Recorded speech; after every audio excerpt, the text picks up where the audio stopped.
Hey everybody, today I'll be explaining you how to play that riff from Calling Elvis. And how we're going to do that today is not by just going through it step by step, but doing it from back to front. The reason for that is that when you're practicing, usually you start with the part that you know and you sort of kick it off well, and then you go into a sequence where you sort of don't know what to do anymore. If you study back to front, for example, this riff, we're going to cut it up in 4 little pieces. If you study the last piece first, and then you go to the third, then you always end up at something that you already know and that you already have mastered. And it makes it easier and more motivational to play. So get your guitars on your lap. Let's kick it off. Okay, so the full riff sounds like this.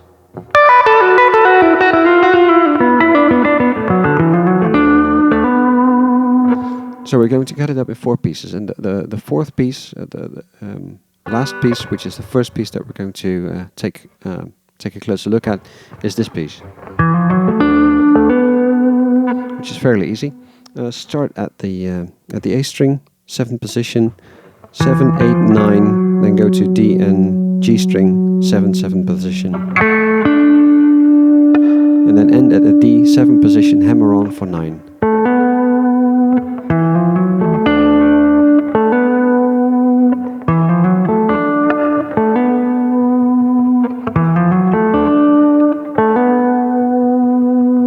Got that?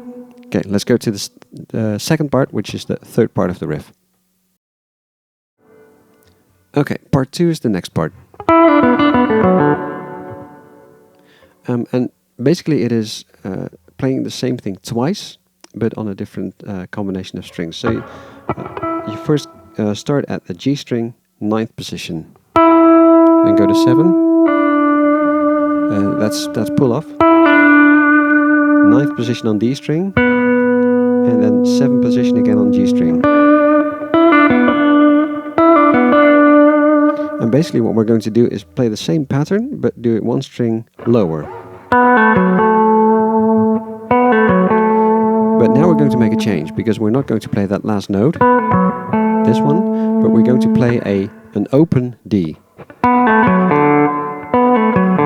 So the sequence of the right hand is going to be the same,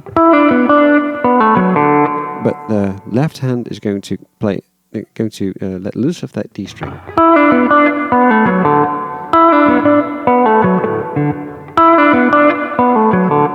So when you play it in sequence, it goes like this.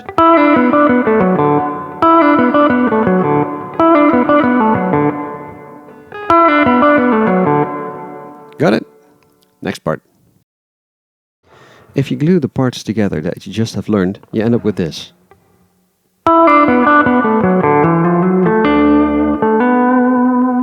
Or if you play it a bit faster.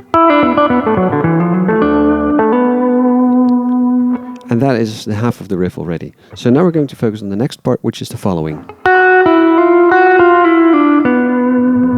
You start at B string, 7th position, go into G, 9th position, and slide onto 10. And again B7. And do it the previous sequence backwards. So you go to 10 on the G string, and you slide back to 9.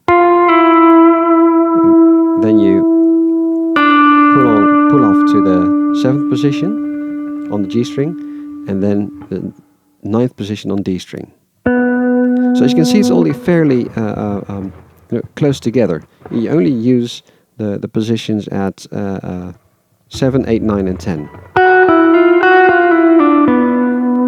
And in this one, only 7, 9, and 10.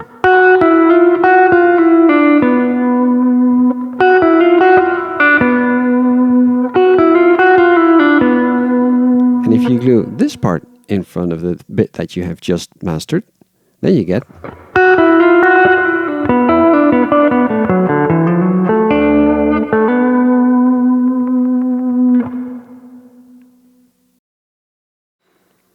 Okay, now for the final part, which is the start of the riff. And I think that this is the bit that probably everyone who has ever attempted to play the riff knows. So you start in 10th position on the E string, pull off to 7th on E, Do the same at the B string. Then play 7th position on the E string. And again do the pull off from 10 to 7 on the B string. And end it by playing a 9th position on the G string.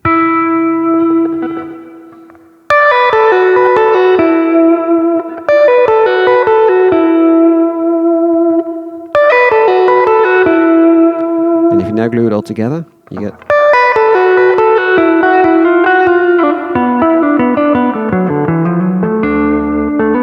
Excuse me for that little hiccup right there. Let me do it again.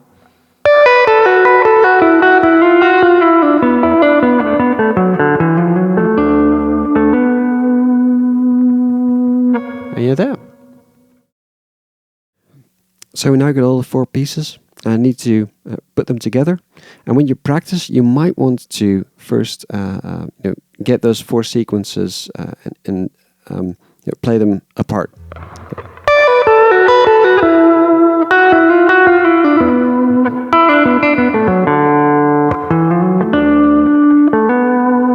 And then combine 2 of them.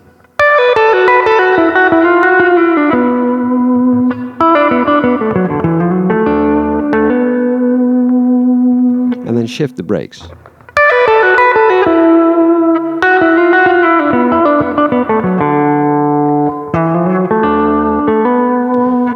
So that you get all the transitions between the sections even and correct. The danger of this one is that you're either going too fast or too slow. So I would recommend you to practice with a metronome. And there are a lot of apps available on the market, free apps that can help you. Myself, I'm using this one. It's called Mobile Metronome, and I really like it. It's great for studying, and it forces you to stay in beat, which is exactly essential with this tune. So in the end, if you're going to pick up speed, you do it slowly.